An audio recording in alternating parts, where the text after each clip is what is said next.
Туп-тура бір айдан кейін үкіметтің 180 күнге сұйытылған газ, бензин және дизель отынның бағасына қатысты енгізген шектеу мерзімі аяқталады. Яғни, құнын мемлекет реттеп отырған автогаз, жанармай тағы да басқа тауарлар еркін айналымға шығады. Сөйтіп, бірақ сәтте баға қайтадан аспандап кетуі мүмкін. Бірақ жауапты ведомство өкілдері сұйытылған газ ішкі нарықтың қажеттілігін өтеуге толық жетеді деп отыр, әрі бағаны ұстап тұру үшін заң жобасын әзірлеп жатыр екен. Ал депутаттар бағаны өсіруге жол бермей, қайта түсірудің амалын іздеу керек деп айтады.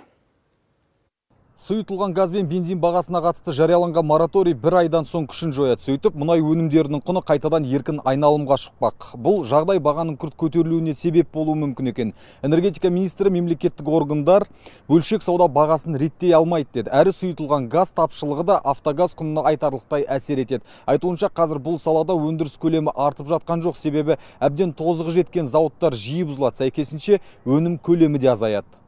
Одной из основных причин дефицита объемов является...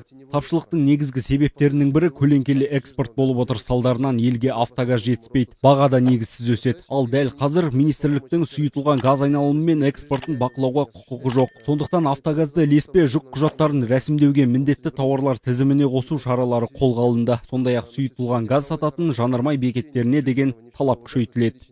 Мәселен, 6 ай бұрын үкімет бағаны тұрақтандыру үшін автогаздың көтерме бағасын тоннасына 28 мың, яғни литр үшін 16 теңге деп белгіледі. Алдағы 180 күнде 20%-ға қымбаттап, тоннасы 36 мыңға жетеді. Сөйтіп, литріне 2 теңге өседі екен. Ал министрлік әрі қарайда бағаның негізсіз өсуіне жол бермеу үшін ішкі нарықта сатылатын сұйытылған газ айналымын бақылауға алмақшы. Сондықтан газ және газбен жабдықтау туралы заңнамаға толықтырулар пакетін әзірлеп қойған. Алдағы уақытта заң жобасы мәжілісте ұсынылады екен. Сол арқылы энергетика министрлігі автогаздың бөлшек саудадағы шекті бағасын белгілеуге мүмкіндік алады.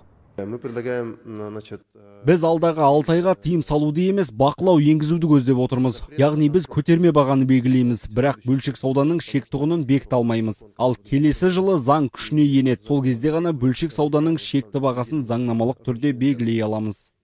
Бірақ кейбір депутаттар министрдің ұсыныстары мәселені түбегейлі шешпейді деп отыр. Айтуларынша, үкіметке де халыққа да тиімді болу үшін экспорт көлемін ұлғайту қажет. Сол арқылы өндіріс ошақтарын жөндеп, бағаны да реттеуге болады екен. Бүгінгі көтерілген министрлік тарапынан мәселе тек осы тарифке байланысты болды.